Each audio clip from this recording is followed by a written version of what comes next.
when you were talking this morning and you were talking about all the mental activity that is not necessarily necessary for our well-being, that, you know, a certain amount was good, but we could do with a lot less.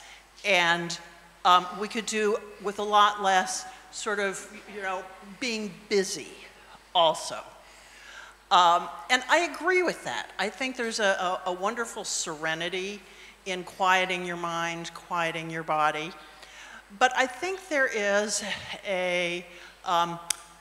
another aspect that when you get this all quieted, for example, I was a very busy person before I retired, and, you know, multitasker, blah, blah, blah, stuff going on all the time. There's the aspect of when you get quiet, there's almost a loss, a void, okay, you know, how long can I just be quiet without being bored? That I don't know whether this kind of seeking for something to occupy oneself is, you know, I try and tell myself to shut up and enjoy it. But there is, I think, and I know other people who are like, I've stopped doing so many things, but there's an emptiness in that. How can you speak to that? How can I? Yeah. To that, yeah.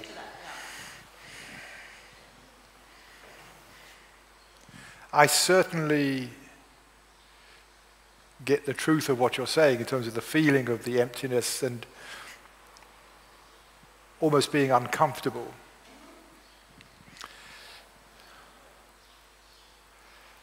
I wonder how much of that is because we are so conditioned to having things to do that we don't know how to live with the stillness.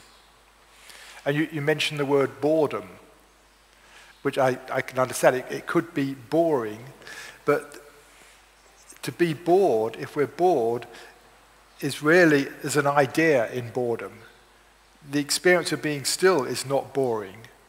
What is boring is the thought system that says, I could be doing something useful, something else. I could be doing something.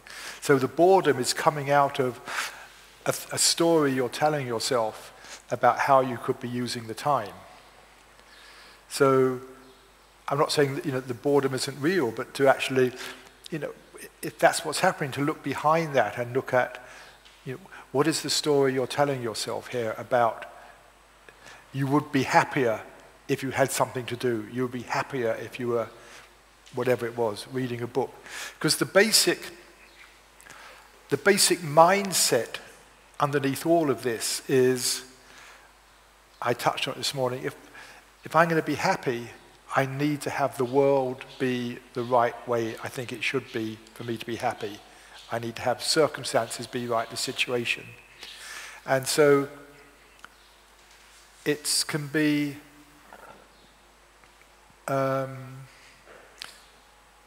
disconcerting, maybe challenging initially to recognize that you can actually feel okay without doing anything. It goes against our conditioning. And to tune into the quality of being okay that's already there with the nothing to do. And you've got the polarity between that feeling of okayness and the thought system that's saying, I would be happier if I had something to do. So to actually, to look at that in yourself. And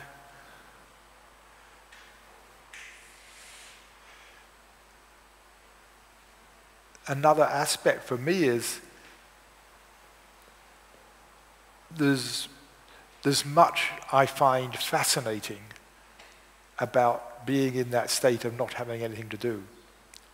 It doesn't occur much because, I mean, I know you're more retired than I am, so you probably have it more than I do. But just, I find being in a still state of mind with nothing to do absolutely fascinating.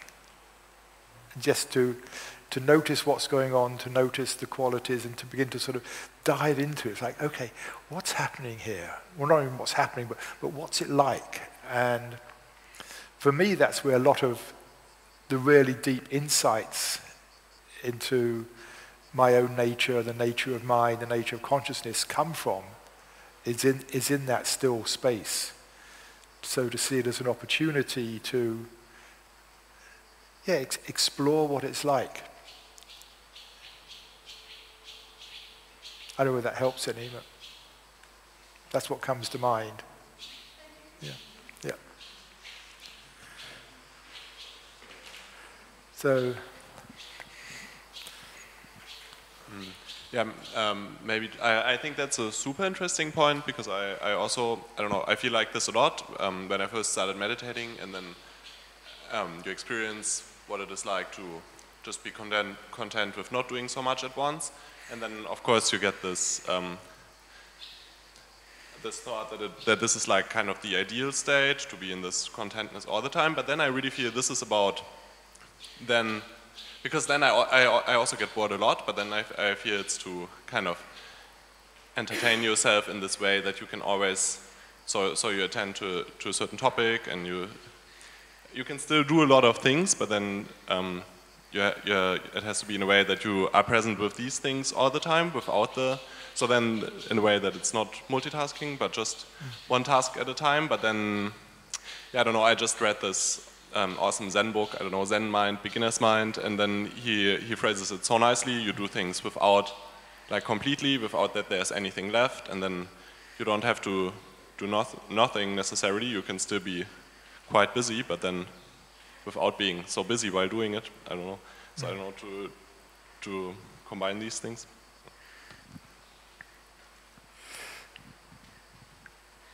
Well, it sounds like, I mean, what you're saying, and also from what Alison's saying, that it's about finding a balance, I think, as well. Finding a balance between the two.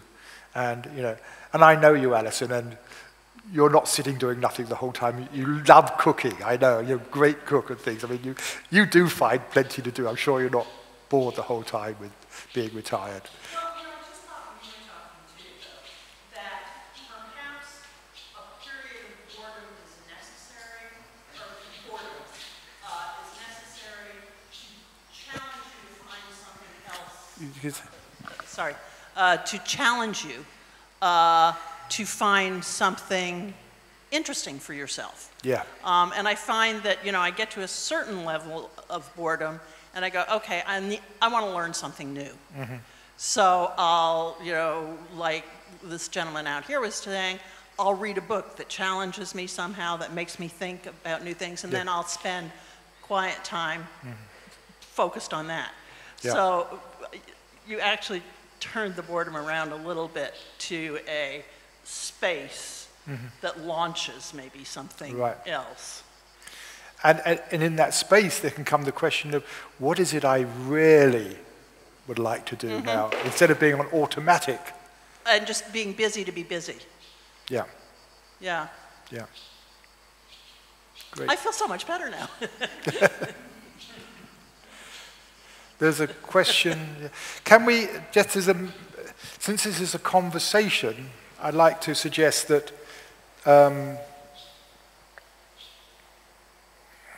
David Bohm introduced the idea of dialogue 30, 40 years ago.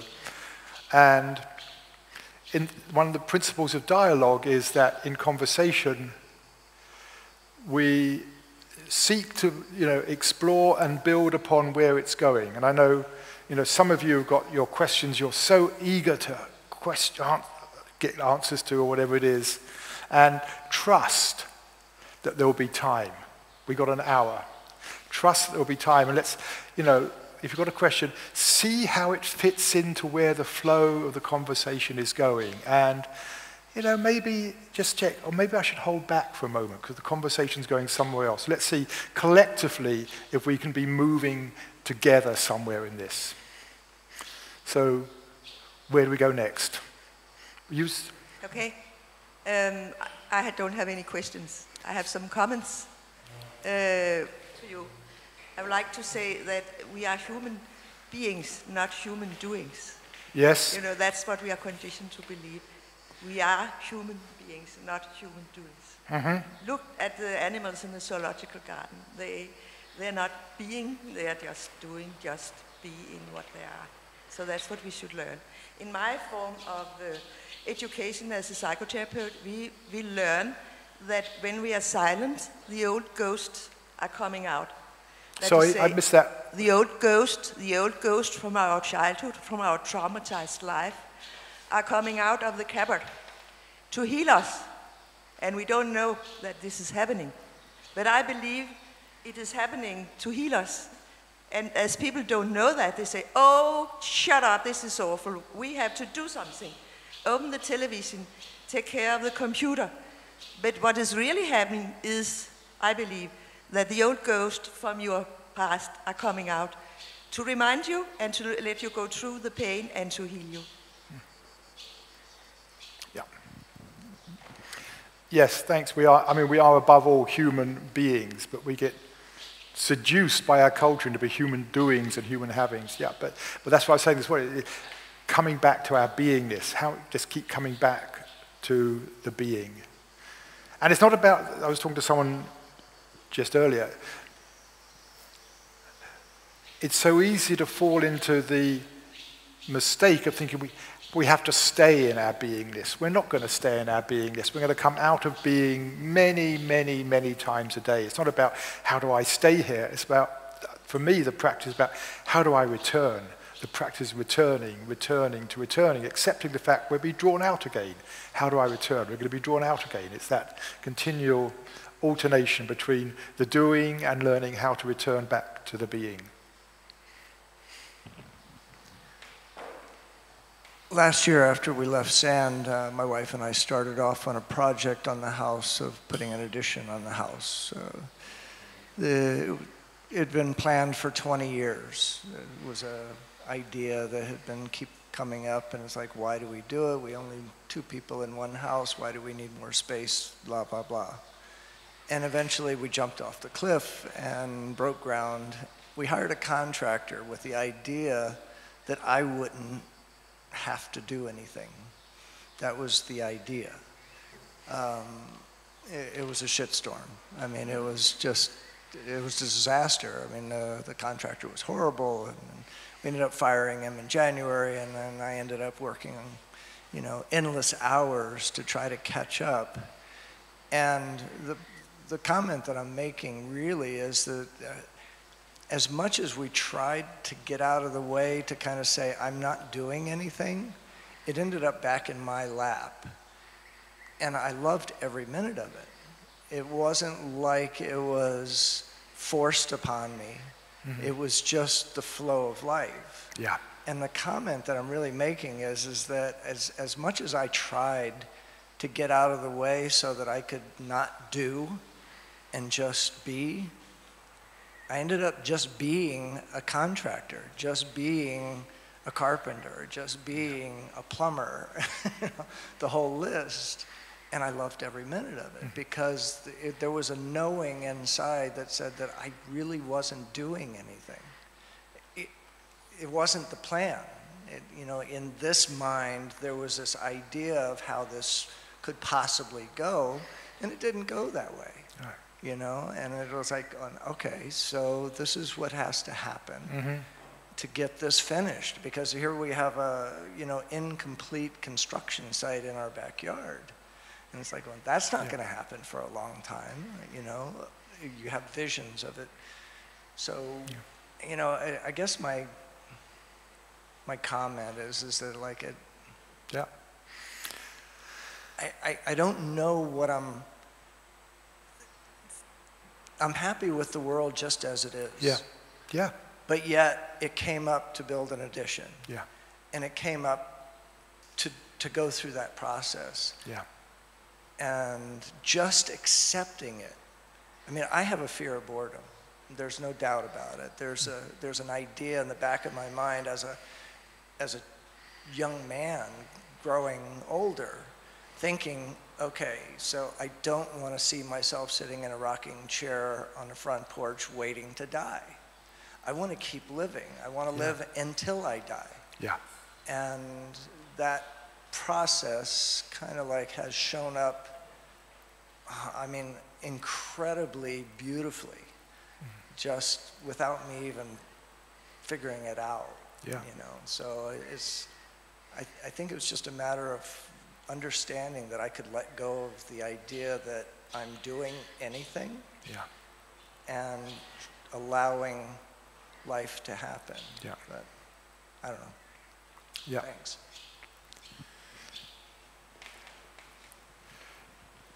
I get that. I mean, I'm not saying we should all be monks and not doing anything. Even monks are doing. They're doing their gardening or whatever it is. It's not about not doing. Part of it is about doing what we're called to do, whether it's in life or what we're inspired to do or what really, in your case, it feels satisfying to be doing it, and doing it in a way where you're being with it. You're not resisting it. This is what you were called to do in that period of time, and you did it, it sounds like with great satisfaction in there, and frustration as you went along, but satisfaction. I mean, you know, I look at my own life, I'm doing a lot of the time, whether it's writing or other things, and you know, most of the time I love what I'm doing. And particularly, I think, you know, when we're making things, I think there's something about us human beings that when we're actually creative in the world in one way or another, making things. I remember a couple of years ago, a friend asked me, we just go sitting around at a dinner table, and everybody said, what has been the most satisfying thing for you in the last year? And what came up for me was, and this was several years ago when I was living in a cottage in England, was rebuilding my back door. I spent 2 days getting rid of all the rotten wood and putting in new wood and making a new door. That gave me tremendous satisfaction, and something about just doing and achieving. So we're not, I don't want to give the impression that I'm advocating not, you know, stepping out of the world, becoming a recluse, not doing, but having that balance, because we can get so sucked into the doing that we don't take time to stop and pause, to breathe, to check in, to come back and, here I am. We can get lost in the doing, and it's like coming, yes, here I am, coming back to the moment, and then going back out again into activity. So it's whatever's going to bring us the greatest satisfaction. And that's different for each of us. Yeah.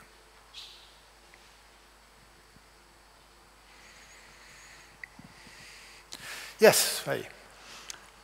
You've been answering the question that, well, there was a phrase that came to my mind as he was speaking about the construction, and then you've been speaking to it. So, and it was a new question in my mind was, what would be unconditioned doing? And then you were answering it, really. Just to add to that a little bit, I mean, it'll be a wonderful question for me to take into my doing. And I feel very called to what I'm doing, and I want it to be filled with that which comes from my being and have that back and forth motion filling my doing. But the other thing that came to my mind was a Sufi phrase that my Christian mystical teacher speaks to often.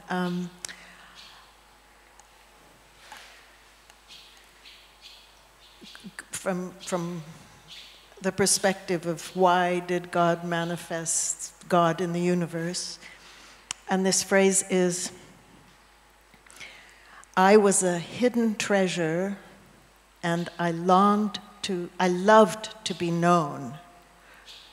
So I am the hidden treasure. I was a hidden treasure and I loved to be known. And it's, anyway, just offering some pieces of this dialogue about unconditioned doing, and the manifestation of God out of loving to be known. Yeah. Yeah. I like that. And also, I'd never considered the term unconditional doing. I mean, we have unconditional love, unconditional joy, unconditional peace, which is, when we talk about unconditional in that sense, unconditional love, which is just spontaneously coming from the heart, which doesn't depend upon what you're like or whatever. It's just love, which is independent of the conditions. And so what you're suggesting is unconditional doing, which is just doing as you're called to do, independent upon all your stuff, your judgments and all that. Yeah, nice, I like that. But I like that, sorry, do you want... It occurred to me that then that doing is without blame. Yeah. Because so often we hear this, oh, we're human beings, not human doings, and I say it, of course. But that comes with some kind of aspersion on our doing, some blaming around our doing, and so this kind of opened a window of doing in another light. Yeah. And I think this is one of the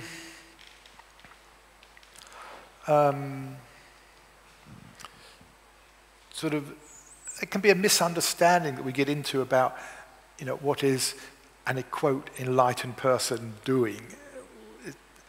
And my take on that is they're engaged in the world as much as anybody else, but instead of the doing being called forth from the ego mind of what they think they should do, what's going to get them respect from other people or from their own self or all that stuff. I mean, how much stuff do we do because of the ego mind in one way or another?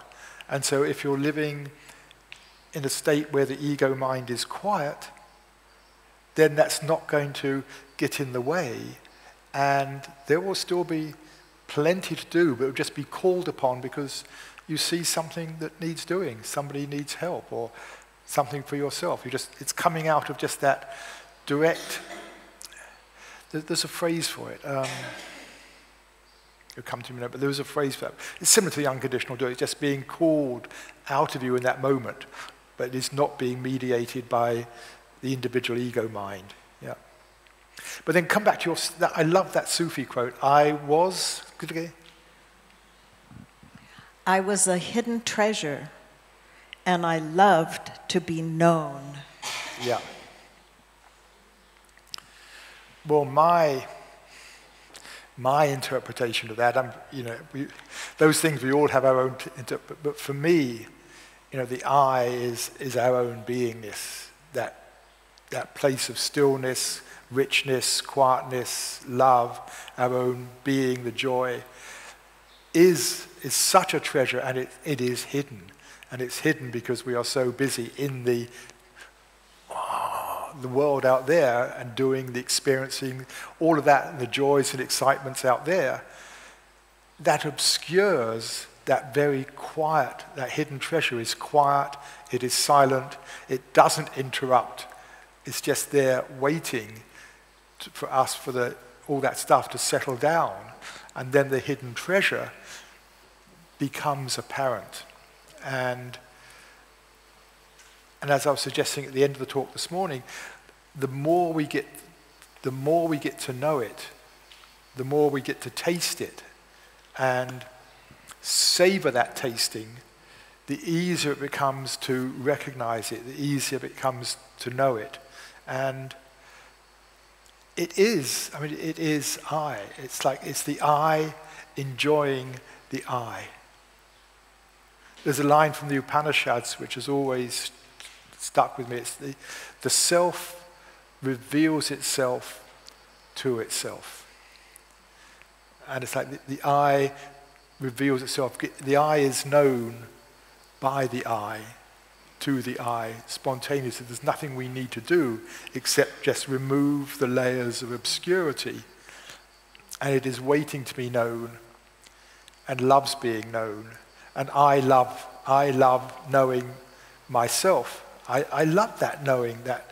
And it's not a knowing anything, it's just knowing that, yes. Thank you, because I hadn't made that leap yet, was making it with you, that in my work, and you know something of my work, I can now own that this is my, hidden treasure, and that puts a whole new light within it. Thank you. Great. Thank you. Yes. Yes, I was really excited to hear you talk about making things, the tactile aspect of that, building a house, even watching a truckload of vegetables come in today to the castle, and just the pride in these beautiful vegetables that we got to consume, and that was, in the moment, within a few hours. And I fear, however, that with our materialistic society and the gentrification, people are getting so far away from the joy of making. If you have a lot of money, then you're probably working too many hours in a job, you're driving so many hours. Bigger cities, the cost of living is getting so high, so people work harder and harder. But if you're also in a big city, you may have to live further out if you don't have a lot of money, so you're in the car driving. There may not be time or energy left to make things. And I think that's an important aspect of beingness. Just when you're making something, you don't know how it might turn out, and it might turn out completely different, but you're in that moment, you're connecting to maybe being to something bigger. Do you have thoughts on how leaders can help bring that joy of making? Not ordering something on Amazon or Uber Eats or whatever, not watching a show about people cooking, but bring that joy back, that connection. Yeah. So I'm wondering what you might think about that. I've heard it said, I don't have the reference, but I heard it said there's actually a direct connection between the hand and the brain, and the pleasure, and the hand and the pleasure center.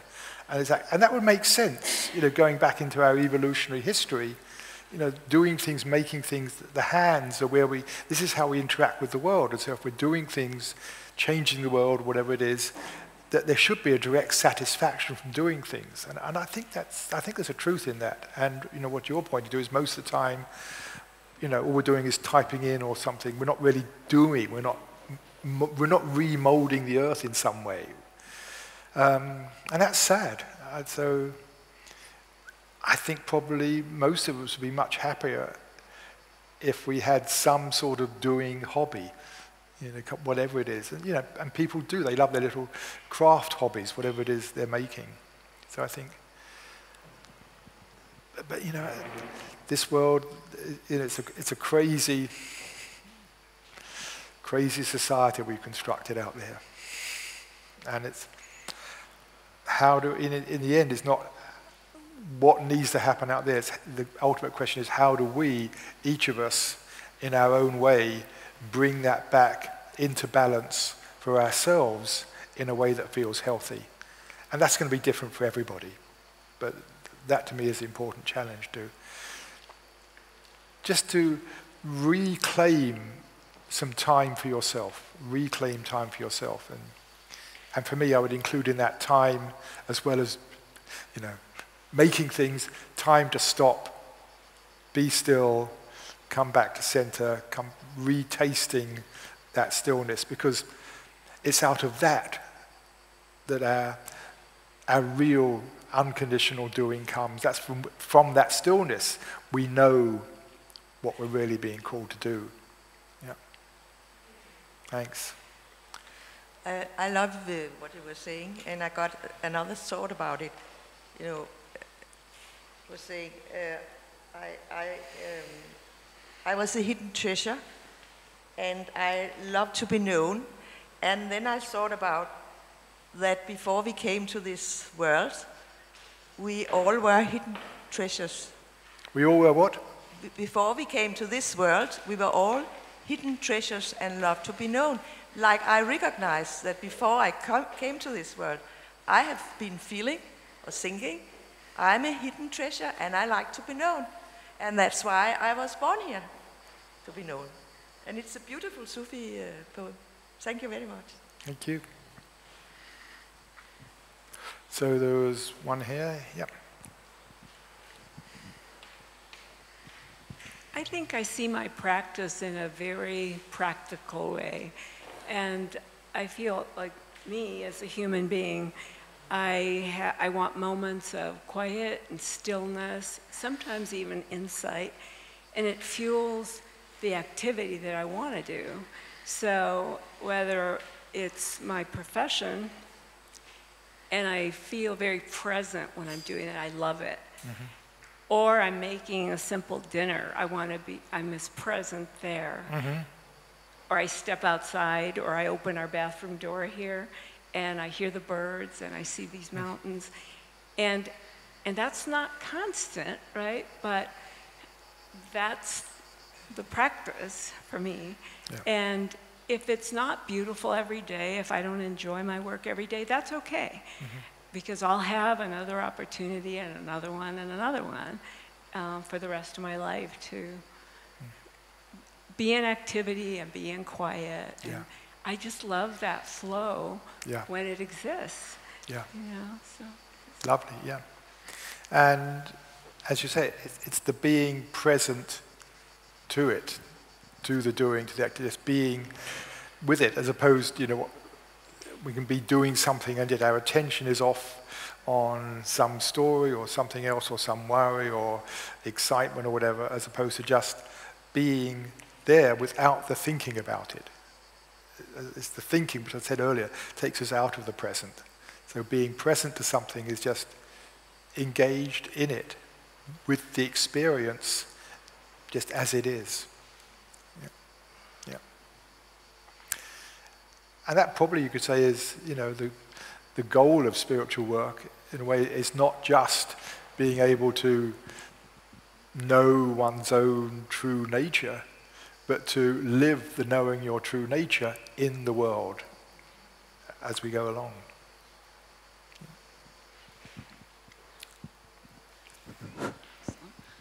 But to me, that also has something to do with self-love. I mean, can I really stay okay with myself when nothing's going on, when I'm not useful to the world, when I'm not dealing with this or that or that? Can I just be in that space and be totally okay with myself? Because the moment the stillness comes, there's something in the mind that takes over. But oh, you forgot this, or you get into this obsessive, compulsive, or very neurotic space where something. Or I get into, I forgot to do this and this and that definitely pulls me out of any space where I'm just perfectly fine and quiet and so in this, the hidden treasure is not necessarily probably to be validated by others, but do I really recognize my own hidden treasure in my self-love to stay to stay with the void and not immediately try to fill it up with something.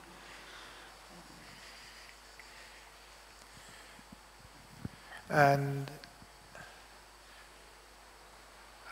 just to sort of add to that, what you were touching on, love, for me, part of the essence of loving is kindness. And so, I mean, you think that in terms of human relationships, anything is how can we be kind to each other? But in terms of self-love is how can you be kind to yourself? When you find you're off on, you're there and then you're off on the mind's gone off somewhere, instead of beating yourself up and saying, I'm no good, I'm an awful spiritual practitioner, I can't control my thoughts, well, it's like to smile. It's like smile, there it goes again. There it goes again. Just like, okay. But just to, treat your thinking mind with kindness and not judge it. Yeah. That to me is part of self-love, being kind with yourself. not judging. I mean, I often say the opposite to love is not hate. The opposite to love is judgment. Because love is about accepting whatever it is. It's about an acceptance of things as they are. And the opposite to that is judgment, thinking things should be different than they are. So, yeah, don't judge yourself, but just say, oh, here I am again, caught up in the world, caught up in my stories, my fantasies. Smile. Makes it easy just to come back. Ah, okay. Yeah. Maybe many of you have heard about what Aldous Huxley said. About what? What Aldous Huxley said on his deathbed. Maybe you've heard the story. I mean, he had tried so many things. He had been involved in the world. He had become a successful writer. He had tried drugs, religion, I think. Maybe you've heard it. So the question was, what was the meaning of all this to him? And he said, I guess it was to become kinder. Yeah. Yeah. Those who didn't quite hear it, Aldous Huxley on his deathbed, well, just before he died, not quite on his deathbed, just before he died, was asked, what is it you've learned or you have to offer the world, or something. He said, to be a little kinder, to be a little kinder to each other. And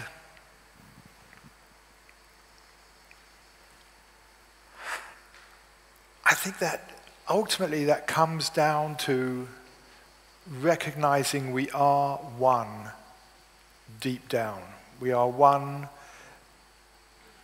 in that sense of several senses, but we are one in terms of that sense of being when we fall silent and we touch into that stillness, the quietness. There's nothing individual about that. It's like all the individuality, the Peter Russelness has gone. The Peter Russelness is just my thoughts about who I am and what I should be doing, blah, blah, blah, blah, blah. When that goes, that quality of beingness, how it is for me, I think must be how it is for you and how it is for everybody else. There is nothing to distinguish it. So that deep sense of quietness and stillness is the same experience for each and every one of us and for every human being. So in that sense, we all know each other deep, deep down. I know what it's like to be you in that transcendental sense of the you that's beyond everything. I have no idea what it's like to be you as an individual with your history and all that. You're a totally different person. I have no idea what it's like, maybe a tiny bit. But deep down, I know exactly what it's like to be you and to be everybody else. And so in that sense, there's a oneness. And I also know that deep down, your desire is to be at peace, to be loved, because that's what we all want. We all want deep down the same thing. And so kindness comes from that. Kindness comes from recognizing that what you want deep down is basically to be at peace, to be loved, to feel at ease. And so my definition of how to be kind is in any interaction to think, how can I interact with you, talk, whatever it is, respond, behave with you or with any other person in such a way that you feel loved, respected, not attacked, not judged. Because none of us want to be attacked or judged. But how can I interact with you in such a way that you feel that? That to me is love and kindness. And it's not easy because the ego mind comes in and if you said to me just now something and I, through my own stuff, I misinterpreted it, and I felt slightly attacked by you, or criticized, or judged. Very easy for me, to automatically come back with a slightly equally cutting remark, or it could just be body language, or whatever. And then, now you feel attacked, and quite rightly, because I've subtly attacked you in some way, and you come back, and and this happens, in all our relationships, but it builds up in personal relationships. You get two people loving each other, but subtly attacking each other, digging the knife in just a little tiny bit, and the underlying premise is, if I just twist it a little bit and just cause you a little bit of pain, you are going to realize the error of your ways and love me back better.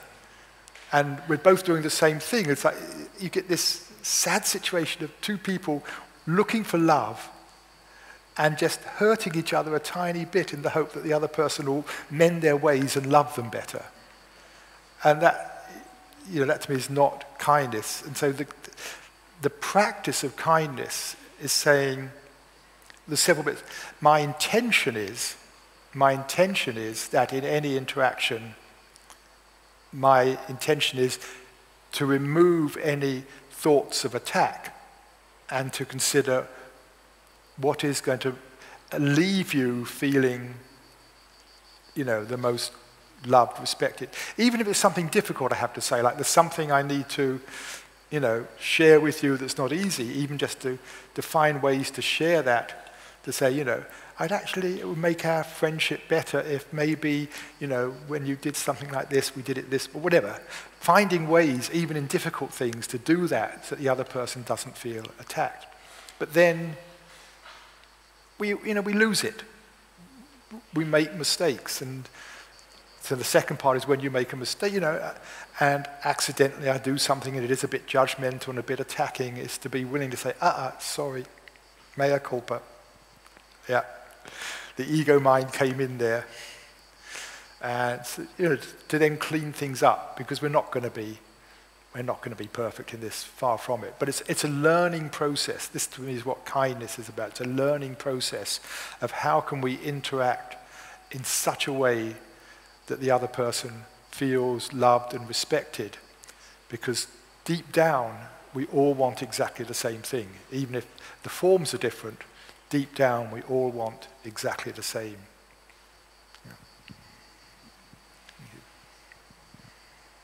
Yeah.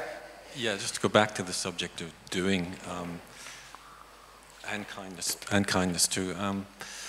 I feel doing is also a natural element. We need to do. Historical economic development has detached our doing from perhaps its organic basis in life. There's millions of people out there who do things every day, but who resent that doing because they're forced to do it to earn a living. Mm-hmm.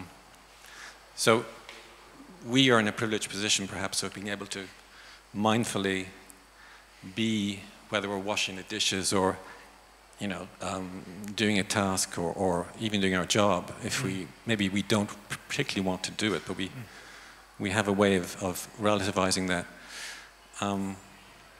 So how do we go about helping those who are in a position of perhaps slavery to doing?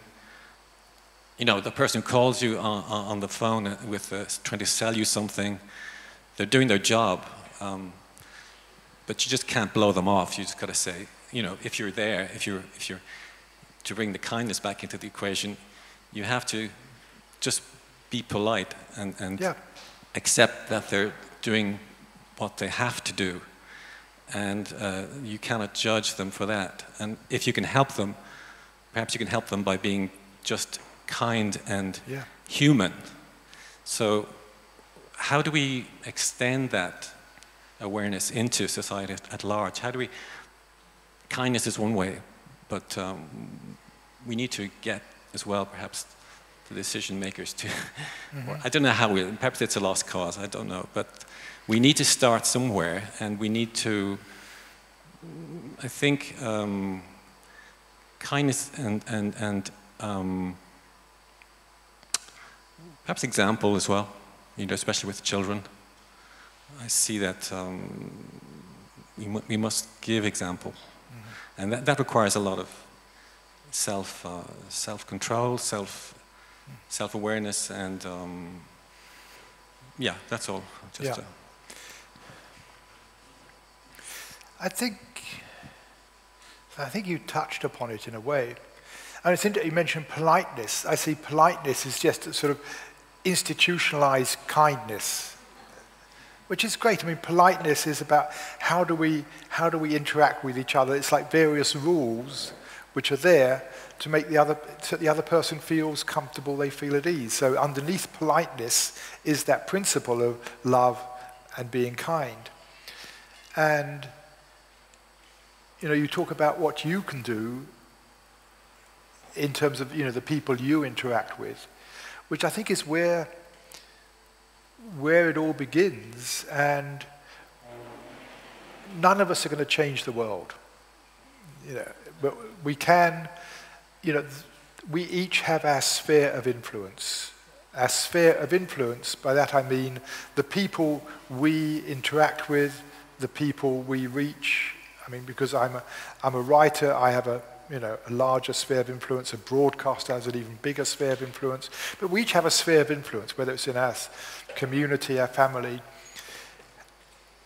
How to practice this in our community, whatever it is, and encourage other people, just knowing that it'll spread. Sorry, can you take the mic? Just by acknowledging other people's humanity, already yeah. we're making a step that yeah. we're so, you know, we just so what's the word? Not disparaging, but so throwaway with people and relationships, and just the everyday interaction is so important. And yeah, you know, it's and it's important for oneself, I think, because that's what you're talking about, is this stepping back. It's a test every time we're there, that we manage to take that step back and be there, as opposed to acting out some sort of hidden agenda for the ego. Yeah. And also, I think there's a way in which we can take it to people we are not interacting with. So, like, it's so easy to be judgmental of that president. And, there's a challenge there, but, can you have kindness there in terms of maybe understanding, some empathy or whatever? There is another human being, deep down, exactly the same as all of us, deep down looking for the same things in life, but through different background. It's a bigger challenge. It's a bigger challenge, but I think the principle is, can we do that and really say, to have some sympathy or something? So I'm saying the practice can be beyond just those we interact with. And I'm not saying it's easy, but it's easy to get caught up in the ego mind of what's right and what's wrong and how awful people are and how they should be. And if I just, if I was going to change the world, this is what I would do. We will go there. Yeah. Yeah. Yeah, for the mic. Can you just wait for the mic? One of the realizations that I've been coming to is the perfection of everything as it is. Mm-hmm. That we're perfect as we are. The world is perfect as it is. And so I think coming to that realization, it takes out the word need to, the word we must do this, the compulsion to do kindness. We have to do this. And if we take that out of the equation, it's taking our small selves, our egos out of the equation of anything that we need to do this to make this, and then we'll know what to do naturally. I mean, our core selves is love and kindness, and that will flow naturally from that. Yeah. That's what I've been discovering. Yeah. I think that was Faye's point as well, about that unconditional doing, coming from that. We come from that place of the self, the stillness. Yeah. Yeah. And I mean, just a note of caution, I think it's also can be, I'm sure you're not saying this, but just, there can be a spiritual cop-out. Everything is fine and perfect. I don't need to do anything, and oh yeah, they're suffering, but that's just the way it is. I mean, you know what I mean. Sure. Just to be sure we don't take that to the extent of the spiritual cop-out. Sure. Yeah. And the perfection. I mean, again, coming back to the beingness, the self, that the amming, and another quality. And this again you find through so much of the spiritual literature, the great perfection, when you're sitting, just sitting in the stillness, it is in itself perfect, in the literal sense that nothing more needs to be done. I mean, the word perfect from the Latin comes from facto, to do, and perfect it's been done, all the doing has been done. And so perfection in that sense means nothing more needs to be added. Nothing more could be added. That's the perfection. And the feeling, the experience there is, how could I possibly want anything else? That's perfection. How could I possibly want anything else? This is so deeply fulfilling, satisfying in itself. That's the great perfection. And I think that's where we take that great perfection out with us into the world, and that relieves us of a lot of the ego's mind wanting to get things just right. Yeah, I live in America, and people who support Trump, for example, they really believe in what they're doing. They believe that they're kind people and that they're doing what needs to be done, but their base of operation is fear. Sorry? And their base of operation is fear. Yeah. They're coming out of fear, and so. Oh, hold on there. Sure. Because also we're running out of time. Need to be. I think so many people on all sides operate out of fear. So let's not judge, a certain group of people who hold a certain different view as they are the ones coming out of fear. I mean, I think it's something we all come out of, not all of us, but it is a general pattern. Yeah. Well, I was just using that as an example of coming out of your small self rather than your large self. Yeah. Yeah. It's like kind of a prime example in the world, if you will. Yeah. Okay, I think we should hang on. We have one quick question or two. Well, you already had we're running out of time. Since you've had a question, just we can talk afterwards.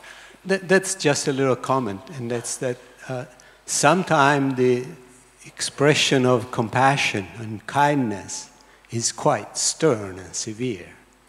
Sometimes you have to say, no, that's not right.